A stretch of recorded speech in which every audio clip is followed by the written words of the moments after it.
Hai guys, kembali lagi di channel Wonder Sally. Nah, di video kali ini adalah video tentang sekolah sambil bekerja di Australia part 2. Untuk kalian yang belum nonton part 1, kalian wajib nonton ya, karena informasinya sangat penting untuk kalian yang pengen sekolah sambil kerja di Australia.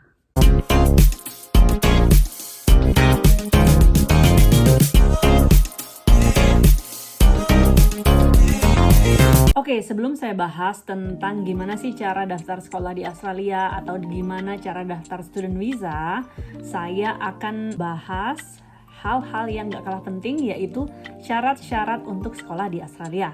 Langsung aja ya. Oke, syarat pertama adalah umur. Nah, saya bahasnya untuk tingkatan TAFE ke atas ya. Nah, umur untuk calon mahasiswa TAFE minimal yaitu 18 tahun. Maksimalnya itu nggak ada batas umur, karena umur juga dilihat dari sisi lain ya, dari syarat-syarat lain juga. Untuk calon mahasiswa di jenjang sarjana ke atas, syarat umurnya lebih fleksibel karena juga dilihat dari pendidikan terakhir. Misal calon mahasiswa berumur 45 tahun gitu ya, terus mau kuliah doctoral degree, itu masih oke. Jadi untuk jenjang sarjana dan ke atas, umurnya lebih fleksibel dan kemungkinan dapat visa grantednya lebih tinggi. Sedangkan untuk jenjang TED courses dari sertifikat 3 sampai advanced diploma itu syarat umurnya lebih strict. Biasanya untuk jenjang ini ada pengelompokan umur, yaitu dari 18 tahun sampai 24 tahun. Misalnya, peluang mendapatkan visanya untuk aplikasi offshore, let's say 85%. Terus untuk kelompok umur 25 sampai 29 tahun, peluang mendapatkan visa untuk aplikasi offshore itu let's say 70%. Lalu untuk kelompok umur dari 30 tahun sampai 34 tahun, peluang mendapatkan visanya yaitu sekitar let's say 65%. Nah, persentasi peluang untuk mendapatkan visa dari kelompok-kelompok umur yang saya sebutin tadi adalah untuk student visa application offshore atau dilakukan di Indonesia, bukan di Australia. Tapi kalau misalkan pendaftaran student visanya dilakukan di Australia atau onshore, persentasi dari peluang mendapatkan visa untuk grup-grup atau kelompok-kelompok umur yang saya sebutin tadi itu berbeda, jauh lebih besar ya. Jadi untuk kalian yang mau apply student visa dan umur kalian udah di atas 24 tahun, lebih baik kalian apply onshore atau apply di Australia. Gimana caranya biar bisa apply onshore? Pertama-tama kalian harus daftar turis visa atau visitor visa. Nah, setelah kalian dapat visitor visa, kalian datanglah ke Australia dengan menggunakan visitor visa tersebut. Nah, setelah kalian sampai di Australia, baru kalian daftar student visa. Oke, syarat kedua adalah pendidikan terakhir. Nah, pendidikan terakhir untuk jenjang sertifikat 3 ke atas itu minimal adalah lulusan SMA. Jadi untuk kalian yang baru lulus SMA disarankan untuk daftar. Tapi kalau misalkan kalian lulus SMA udah beberapa tahun berikutnya, itu boleh daftar. Tapi pendidikan terakhir ini akan juga dibandingkan dengan syarat-syarat yang lain. Oke, saya kasih contoh scenario nih. Misal kalian baru lulus SMA let's say tahun lalu. Terus kalian mau apply sekolah commercial cookery di Australia. Nah, pemerintah akan ngeliat nih aplikasi kalian. Oh, baru lulus. Terus pengen kuliah commercial cookery. Itu masuk akal ya. Jadi visa kalian otomatis gampang untuk di-granted. Nah, contoh kedua adalah kalian lulus SMA let's say tahun 2010. Terus kalian mau apply sertifikat 3 commercial cookery. Nah, pemerintah atau pihak imigrasi Australia akan lihat aplikasi kalian. Wah, lulusan SMA 2010, udah 13 tahun kerja, baru mau belajar commercial cookery. Kenapa? Apa yang kalian lakukan selama 13 tahun ini? Gitu. Kemudian contoh lain, kalian ini sama umur juga ya. Kalian let's say umur 35 tahun. terus kalian lulus sarjana telekomunikasi, terus kalian mau apply student visa Australia, mau belajar commercial cookery. Nah, coba dibandingin, umur 35, lulusan sarjana telekomunikasi, let's say ini lulusannya tahun 2015, let's say. Habis itu mau belajar commercial cookery, tapi nggak ada pengalaman kerja commercial cookery. Kan nggak masuk akal, dari sarjana telekomunikasi, terus nggak ada pengalaman kerja di dapur, habis itu umur udah 35 tahun, terus mau belajar masak. Kan aneh dilihatnya sama pemerintah Australia, otomatis visanya nggak diterima. Tapi di sini juga dilihat dari alasan kalian kenapa mengambil jurusan commercial cookery. Misal alasan kalian adalah untuk cari kerja, yang nggak cocok dong dari sarjana telekomunikasi downgrade ke sertifikat 3 commercial cookery karena mau dapat kerja di restoran. Tapi kalau misalkan alasan kalian misalnya mau buka restoran di Indonesia setelah menyelesaikan sekolah di Australia, mengambil jurusan commercial cookery, itu masih masuk akal. Jadi pihak imigrasi masih akan menimbang-nimbang granted atau enggak visanya gitu. Intinya pendidikan terakhir ini juga dilihat dari umur, kemudian pengalaman kerja, kemudian jurusan apa yang diambil di Australia, sama alasan kenapa ambil jurusan tersebut. Jadi untuk yang mau apply offshore harus nyambung ya dari pendidikan terakhir, pengalaman kerja, sama jurusan apa yang mau diambil.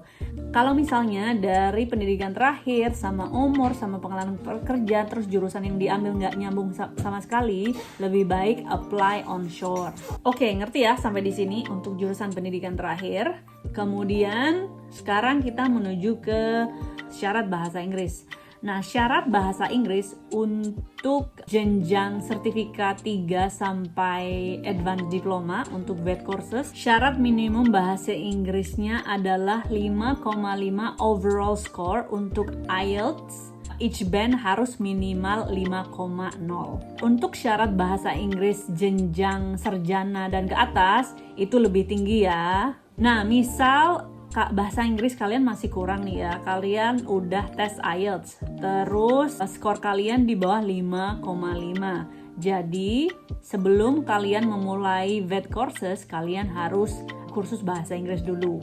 Nah, untuk kalian yang belum pernah tes IELTS, banyak sekolah-sekolah yang menawarkan VET courses atau TAFE menyediakan English Placement Test. Biasanya English Placement Test ini gratis ya.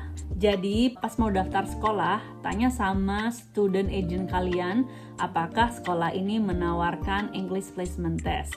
Karena gratis, lumayan kan, nggak usah tes IELTS, karena tes IELTS itu biayanya sekitar $350. Oke, syarat keempat adalah syarat uang di tabungan. Berapa uang yang harus kalian siapkan untuk mendaftar student visa di Australia?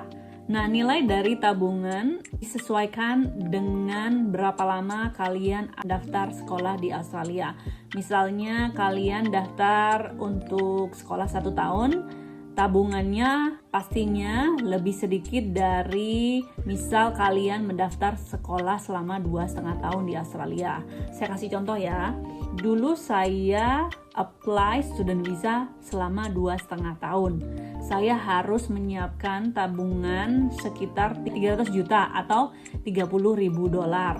Nah, tabungan ini belum tentu diminta ya sama pihak imigrasi. Jadi untung-untungan tergantung dari yang mengurus case student visa application kalian. Jumlah uang tabungan ini dilihat dari satu, biaya sekolah selama kalian sekolah di sini.